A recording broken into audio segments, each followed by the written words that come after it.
ପୂର୍ତ୍ତ ବିଭାଗର ଉନ୍ନତିମୂଳକ କାର୍ଯ୍ୟକୁ ନେଇ ଉଠିଲା ପ୍ରଶ୍ନ। କନିଷ୍ଠ ଯନ୍ତ୍ରୀ ଓ ଠିକାଦାରଙ୍କ ମଧୁରଚନ୍ଦିକାରେ ଚାଲିଛି ଏହି ଉନ୍ନତିମୂଳକ କାର୍ଯ୍ୟ। ଜାଣିଶୁଣି ଚିରନିଦ୍ରାରେ ଶୋଇଛନ୍ତି ବିଭାଗୀୟ କର୍ତ୍ତୃପକ୍ଷ। ସରକାରୀ ଅର୍ଥର ହୋଇପାରୁନାହିଁ ସଦୁପଯୋଗ। କାହା ନିର୍ଦ୍ଦେଶରେ ଏହିଭଳି କାର୍ଯ୍ୟ କରାଯାଉଛି ତାହାକୁ ନେଇ ଏବେ ସାଧାରଣରେ ଚର୍ଚ୍ଚା ଜୋର ଧରିଛି। ସରକାର କାମାଲ ଦରିଆ ମେଡାଲ ନୀତିରେ ଚାଲିଛି ଏହି ଉନ୍ନତିମୂଳକ କାର୍ଯ୍ୟ। ଠିକାଦାର ଏଠି ମନ ଇଚ୍ଛା କାର୍ଯ୍ୟ କରୁଥିଲେ ମଧ୍ୟ କୌଣସି କନିଷ୍ଠ ଯନ୍ତ୍ରୀ ଏହି କାର୍ଯ୍ୟର ଦାୟିତ୍ୱ ନେଇନଥିବା ସୂଚନା ଦେଇଛନ୍ତି।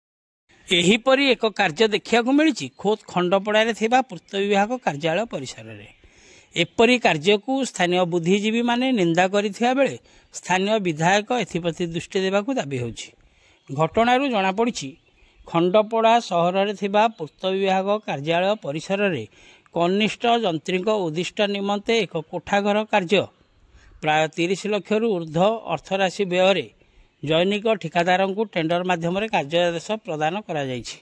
ମାତ୍ର ଏଠାରେ ବିଡ଼ମ୍ବନାର ବିଷୟ ଉକ୍ତ ଠିକାଦାର ମନ ଇଚ୍ଛା କାର୍ଯ୍ୟ କରୁଥିଲେ ମଧ୍ୟ ଏଥିନେଇ ଅଫିସ ତରଫରୁ କୌଣସି ପଦକ୍ଷେପ ନିଆଯାଉନାହିଁ।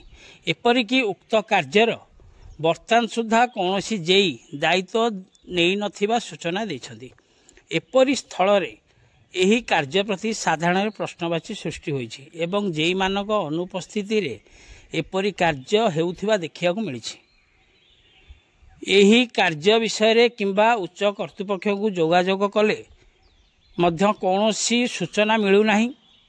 ବିନା କୌଣସି ଜେଇଙ୍କ ଦ୍ୱାରା ଏହି କାର୍ଯ୍ୟ ଉକ୍ତ ଠିକାଦାର କିପରି କରୁଛନ୍ତି ଓ ପାଖରେ କାର୍ଯ୍ୟାଳୟ ଥାଇ ମଧ୍ୟ କିପରି କୌଣସି କର୍ମଚାରୀଙ୍କ ନଜରରେ ପଡ଼ୁନାହିଁ ତାହାକୁ ନେଇ ଏବେ ସନ୍ଦେହ ସୃଷ୍ଟି ହୋଇଛି।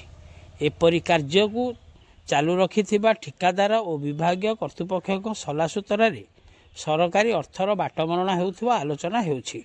ଏଥିପ୍ରତି ବିଭାଗୀୟ ଅଧିକାରୀ ଦାୟିତ୍ୱରେ ଥିବା କନିଷ୍ଠ ଯନ୍ତ୍ରୀ ଓ ସ୍ଥାନୀୟ ବିଧାୟକ ଦୃଷ୍ଟି ଦେଇ କଡ଼ା ପଦକ୍ଷେପ ନେବା ପାଇଁ ସାଧାରଣରେ ଦାବି ହେଉଛି।